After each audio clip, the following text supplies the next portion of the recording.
My fiancé invited my abusive twin behind my back to surprise me at our wedding. I'm 28M and got engaged to my girlfriend of 3 years, 26F, a few months back, and we were supposed to get married 2 days ago. My girlfriend was a normal and pretty laid-back person before we got engaged. But as soon as she got the ring on her finger, she became this controlling and stubborn person who was unwilling to listen to anything I said. She was the one who planned the entire wedding and didn't take any of my opinions into consideration, and did whatever she pleased. She invited whoever she wanted to, even my guests, including really old friends of mine who hadn't spoken to me in ages. I told her several times not to invite them since it would just be awkward for everyone involved. But she was convinced that everyone who's ever known me needs to be invited. So eventually, I just gave up trying and let her do whatever she wanted, and just hoped that this new side of hers would go back into hiding. Once we got married, she'd always had control issues. Even before I met her, that's what my friend told me, who was the one who introduced me to her. But I hadn't imagined anything this bad. She needed to be the one running the show at all times. And everything she said had to happen, or else she'd lose her mind over it. I dealt with it for the few weeks leading up to the wedding without a word, since I did love her. But then she did something absolutely unforgivable while we were making a list of people to invite. A few months ago, my fiancé had asked me about my sister.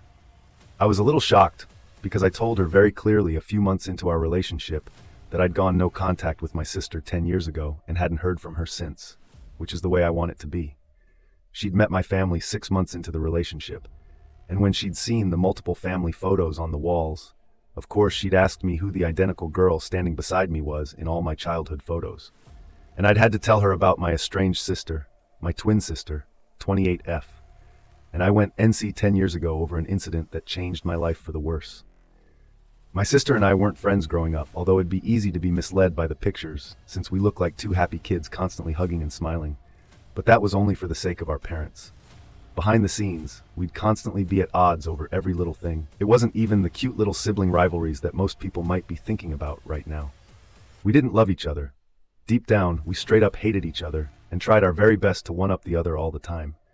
This didn't stop until we hit high school, and I ended up scoring better than her on my tests. She was furious about it and refused to even look at me for days after that, which was fine by me, and I felt like I'd beaten her once and for all. Little did I know that the worst of it was yet to come a few weeks later. It was time to see what colleges we'd been accepted into. Both my sister and I were straight A students, so we expected to be accepted into all the colleges that we applied to. My first choice was Yale, and hers was Princeton. I hadn't even considered applying to Princeton, simply because I thought that if she'd been there, I would not want to end up at the same place. But my friends had convinced me to apply at the very last minute, since I couldn't base decisions about my future on something as petty as whether my sister would be going to the same place. And it was about time that we let go of this silly rivalry. So I applied anyway. I'd made a huge deal of not applying to Princeton and had even rubbed it in her face at dinner. So when I changed my mind and did end up applying, I stayed quiet about it, because it would be pretty embarrassing to go back on my word after I'd been so dramatic about the whole thing. To make matters worse, even my sister had said that she hadn't applied to Yale for similar reasons, probably to get back at me. But I don't suppose she'd gone back on her word. Anyway, eventually, I ended up getting accepted into both, and while my sister did get accepted into Columbia, she didn't get accepted into Princeton. It was a huge blow for her, since she talked about nothing apart from going to Princeton ever since senior year started. And I could tell that it was only going to get worse once she found out that I'd been accepted. And as it turned out, I was right. I'd planned on keeping my acceptance to Princeton a secret because it wasn't like I was going to go, and my sister didn't need to know. I wasn't scared of offending her, but I just didn't want any extra drama before I left for college. But I guess my parents had found out about it somehow. They'd probably gone. What the truth was. She began screaming in my face about how I'd ruined her life and stolen her future from her. I tried to explain that I had no idea that she wouldn't get accepted and didn't mean to do this to her. But of course, given our history of competition and rivalry, that was sort of hard to believe. Even though I truly did feel bad about what had happened, after a while, she finally seemed to run out of steam and stormed out of the house in tears. I sat in the living room while my parents told me how sick they were of our constant fighting and that both of us had some serious growing up to do.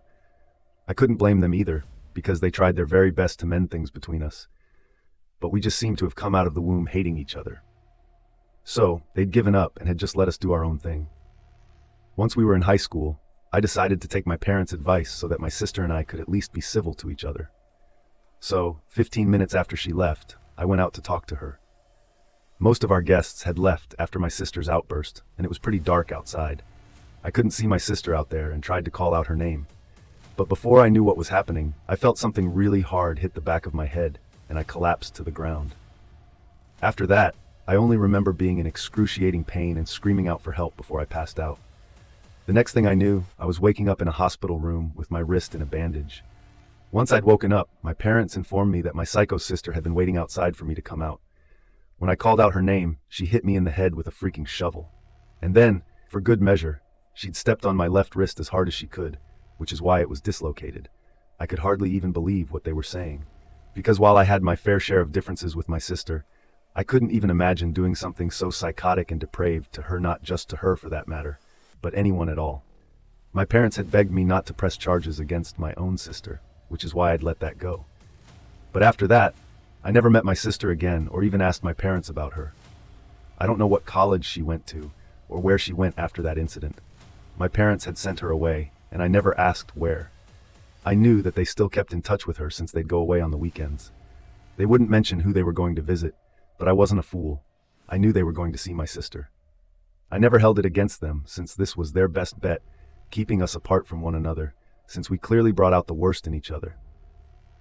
After I'd recovered and been deemed fit by the doctors, I started college, but since I'd missed a few weeks already, I was way behind in my grades.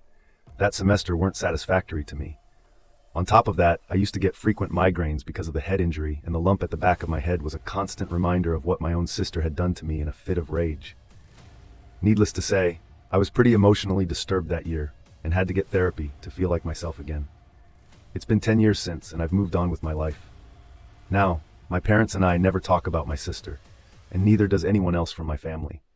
I'm sure they've all still kept in touch with her, but have the good sense to never bring her up when they're around me.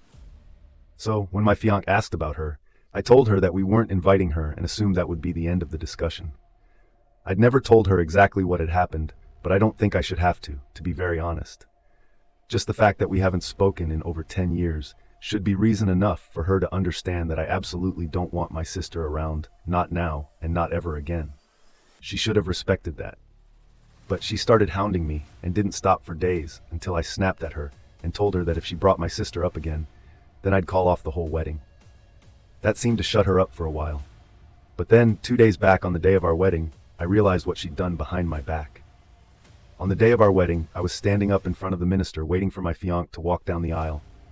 The music started, and the bridesmaids started walking.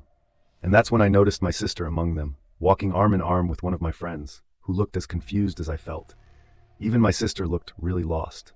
I was speechless for a few seconds and had absolutely no idea what was happening.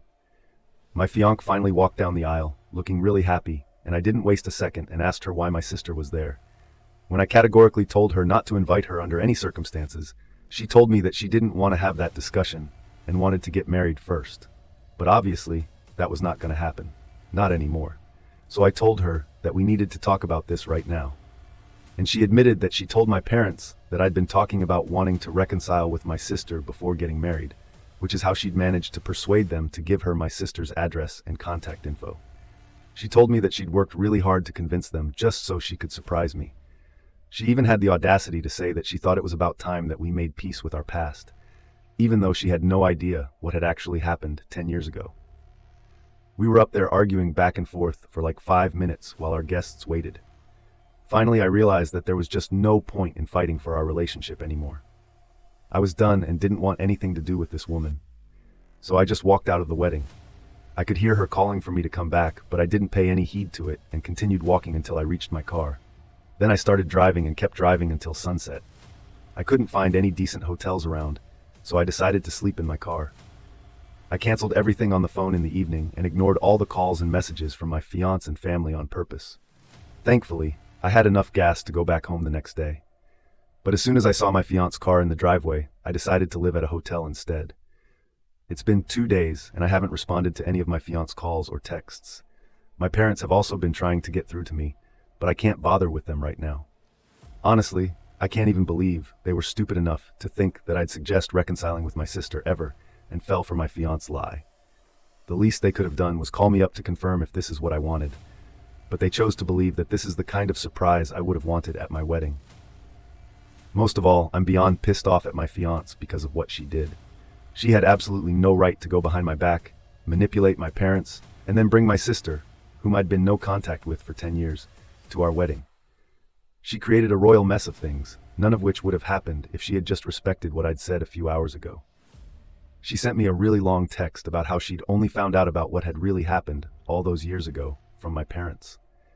Yesterday, after I walked out of the wedding, she apologized for blindsiding me and agreed that she should have listened to me when I said I didn't want my sister at our wedding. She also mentioned that my parents and friends were livid that she'd done something of this sort, and she'd received an earful from all of them. But she also added that she thought I should have mentioned the specifics of my great fallout with my sister, and should have mentioned the exact reason why I didn't speak to her anymore, so that she wouldn't have invited her. I don't agree with that in the least. Yeah, maybe that would have helped, but I shouldn't have to spell out everything for her.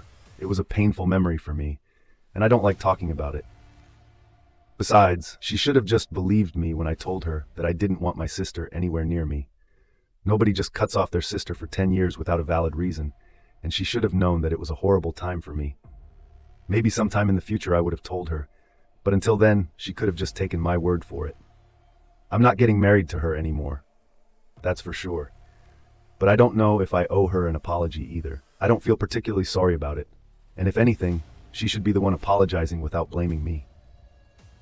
So what do you guys think? Am I at fault for not telling my fiancé exactly why I'd cut my sister off all those years ago? Update 1. I've been living in the hotel for 3 days now. I posted my question yesterday and I guess I was right not to apologize, so I'm back to ignoring her. I did speak to my mom this morning though. It was weird and strained, but she told me that she was terribly sorry for what had happened and that she should have known that I'd never want my sister around. She explained to me that my fiancé had gotten in touch with them a few weeks ago and had pretty much been trying to convince them for weeks before they agreed to give out my sister's information. My fiancé had also forced them into promising her that they wouldn't speak to me about it, since she wanted it to be a surprise. In hindsight, they do think it was a stupid decision on Nosable.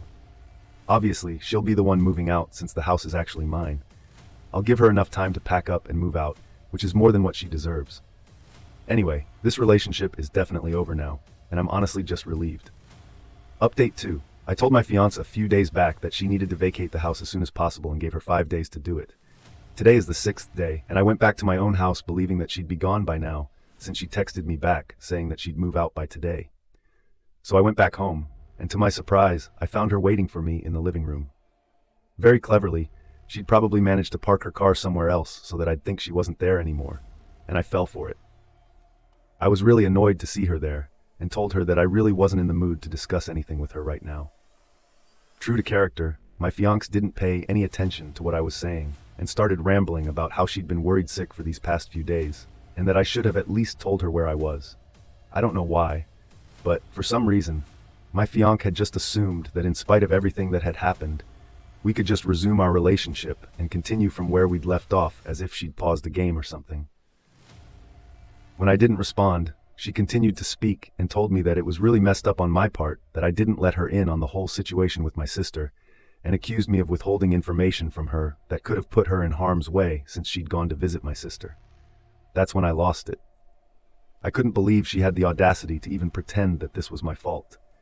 So I told her really bluntly to get the hell out of my house right that minute, and that we were over. She seemed a little taken aback. I guess she'd been taking everything I said really lightly, so she didn't see this coming. She tried to argue with me and looked ready to cry, but tears weren't going to affect me anymore. I told her that she needed to leave right that second because I just couldn't stand the sight of her, and the sound of her voice was driving me nuts. I just couldn't take her crap anymore, and wanted her to leave for good. I think I must have struck a nerve there, because she burst into tears then and there, but I was so emotionally exhausted that I didn't even bother consoling her and just left her crying there while I went into my bedroom and locked myself in there to take a nap. I must have been asleep for a while because when I woke up, it was dark outside and my fiancé was gone. I know that she'd come back later to take her things with her, but for now, I'm finally on my own and have some space to think and process everything that's happened to me this week. Update 3. It's been 3 days since my fiancé left, but she hasn't been able to accept the fact that we're over yet, and has been calling me every single day. I'm not answering any of them. but I do feel a little sorry for her. As for my parents, they dropped by yesterday and apologized profusely for whatever happened and took all the blame upon themselves. I also finally asked them what my sister had been up to all these years, and they told me that after that incident, they sent her away to an anger issues rehabilitation center, where she spent several months undergoing treatment and intensive therapy, since her mental issues were clearly a lot more severe than mine. Once she was cleared, she finally started college, but had to rent an apartment where she lived by herself, and my parents would visit her on the weekends. She seemed a lot more normal and stable after that, and even started working at around the same time as me. For the past 7 years, she'd been living a little out of town and ran her own business, which was nice, I guess. They also told me that after I walked out of the wedding, my sister seemed to sense that she'd caused this and left immediately after apologizing to our parents for showing up. Apparently, she'd been told by my fiancé that this was just a rehearsal and not the actual wedding, but it all seemed pretty real to her, which is why she'd looked so confused. My parents also handed me a letter that my sister had written to me, and after they left, I finally opened it up and read it. It's been an hour since then, and I'm still shattered by it. She'd apologized for every single thing that she'd put me through while we were kids, and then as teens, and promised me that she'd changed now. Her words seemed full of regret about how we could have been the best of friends, but are just bitter strangers now. She said that while she didn't hold any hope to reconcile anytime soon because of her violent streak, she did wish that I'd forgive her someday, and that we'd have a real genuine shot at being the kind of siblings that people would want us having. For now, I just want to rebuild my life and focus on improving my mental state. Since the past few months have really taken a toll on me, honestly, I'm just waiting for my fiancée to come and take back her stuff so that I can block her and move on with my life once and for all. I think I've had enough drama for a lifetime, and I'm just done. Thank you for watching. Subscribe for more.